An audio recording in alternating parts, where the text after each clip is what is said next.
If I were buying in San Jose today, I wouldn't be asking what the market's doing. I'd be asking which neighborhood is actually worth buying in. Because right now in this city, the difference between the best performing neighborhood and the worst performing neighborhood is over 20 percentage points. Now that's the same city, the same year, completely different outcome. So here's the mistake I see buyers make constantly, and honestly, it's not their fault because the media makes it much worse. See, people read a citywide headline and they treat that number like it means something. It doesn't tell you the whole story. Long term, San Jose has been one of the strongest real estate markets in the country, up over 50% since 2019. But a single citywide number is almost useless when you're making a $2 million decision about a specific street in a specific zip code. Now, I spoke with a tech guy relocating here earlier this year. Now, he was a sharp guy, he'd done his research, he was convinced he had a handle on our market. He was ready to make an offer in a neighborhood that looked fine on paper. The prices seemed great, nothing alarming. What he didn't know was that the neighborhood he was looking at had been sitting an average of 26 days on market. The neighborhood 2 miles over was moving in 10 days. He was about to overpay in the wrong zip code because he was reading the city average instead of the neighborhood data. And that's what this video is about. Not the headline number, the map underneath it.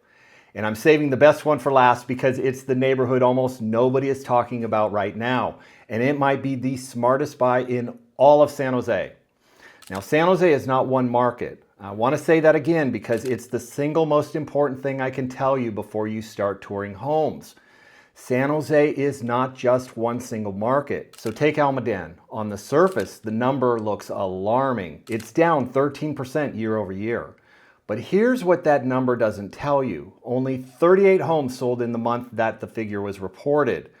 One or two outlier sales in a thin market can swing the median 10 or 15%. And that's not a market collapse, that's a math problem. And honestly, Almaden isn't one market either.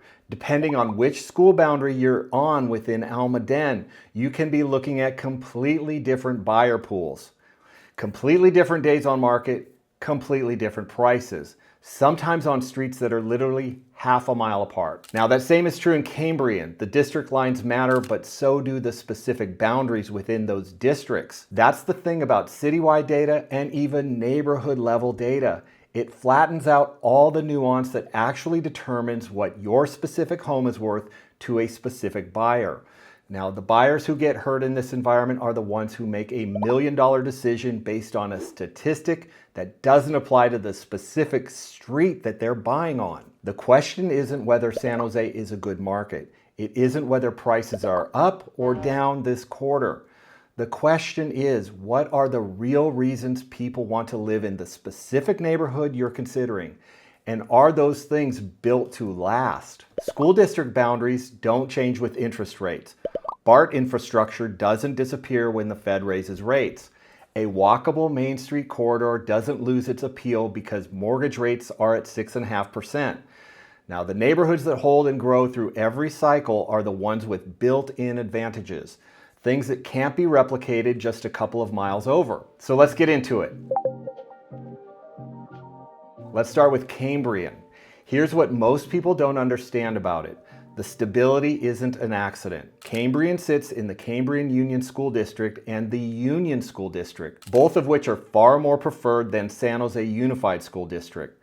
Now that line on the map is worth serious money. Families move into Cambrian because of the schools, and they don't leave until the kids graduate. And that means turnover is very low, and low turnover means inventory stays tight. And tight inventory means prices don't crash when the broader market softens. They just typically hold steady. Now the numbers back this up. At the neighborhood level, Cambrian is up close to 9.5% year over year as of right now, early 2026. Now homes are moving in 10 to 13 days. Hot properties are closing 10 to 15% above the asking price. During the 2022-2023 correction when rates jumped, when a lot of Silicon Valley softened meaningfully, Cambrian dipped less and bounced back faster than the surrounding areas. There's also something else working in Cambrian's favor that most people aren't talking about yet. The Cambrian Park Plaza redevelopment is coming. Now that's going to be a significant lifestyle draw within walking distance for families in that neighborhood. Combined with its proximity to Campbell, Los Gatos, and Willow Glen, without paying the premium that comes with those zip codes, Cambrian remains one of the best bets in San Jose for a buyer with a 5+ year horizon. Now here's something almost nobody is talking about right now, and it has to do with a BART station that's already been open for 5 years and still isn't fully priced in. People are still treating Berryessa like the BART station is coming. It's not coming. It opened in 2020. Now, the Berryessa BART station has been operating for 5 years. It's San Jose's only BART station right now, and the urban development around it is just now hitting its stride. In late 2025, groundbreaking began on over 700 homes in the first phase of the Berryessa BART Urban Village. Now, that's a citywide approved plan for 270 acres with a capacity for over 5,000 new homes. KB Home purchased a parcel at Berryessa Road in early 2026 for a 600+ home transit village project. A $38 million grant was secured for 195 affordable apartments right next to the transit center. Now, this isn't speculation. This is construction that's about to happen. Now, 5 years of a functioning BART station and the neighborhood still hasn't fully caught up to what that means. Properties near the BART stations have historically appreciated 10 to 20% over time, and Berryessa is the only BART stop in San Jose until phase 2, which isn't expected for at least another 10 years. Now, that project has had serious contractor problems, so Berryessa is the only game in town for at least another decade. The median price there was near $1.4 million, which in San Jose context is a real value. Evergreen runs around $1.5 million. Almaden is closer to $2 million. And Berryessa is the most affordable way into a neighborhood with a BART station with the infrastructure already in place.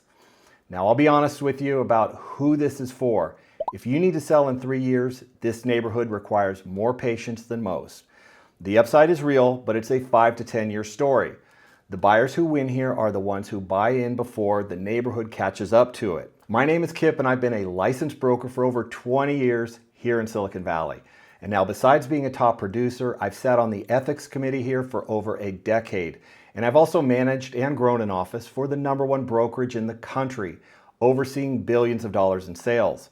And what I love more than anything is helping buyers and sellers here in Silicon Valley. Now let's talk about Willow Glen, because this one has a number that looks scary on the surface. Redfin shows it down 6% year over year, and I want to explain why that number requires context before you use it to make a decision.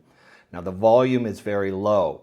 When a neighborhood moves 20 or 30 homes in a month, a single high-end sale or a single absence at the top of the market can swing that median significantly.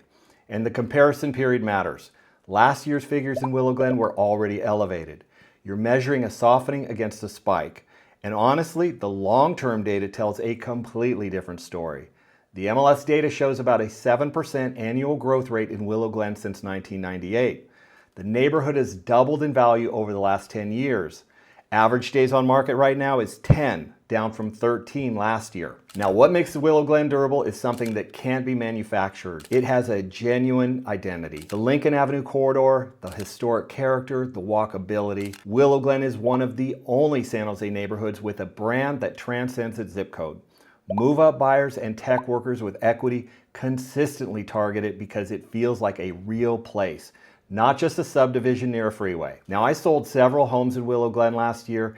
Every single one had buyers who'd been watching that area for months.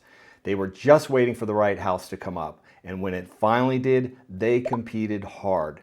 Now, that kind of demand doesn't disappear because of a headline statistic. And honestly, the pushback I hear most often on neighborhood-specific advice is this: Kip, these neighborhoods are great, but I can't afford Cambrian or Willow Glen at $2 million. What about me?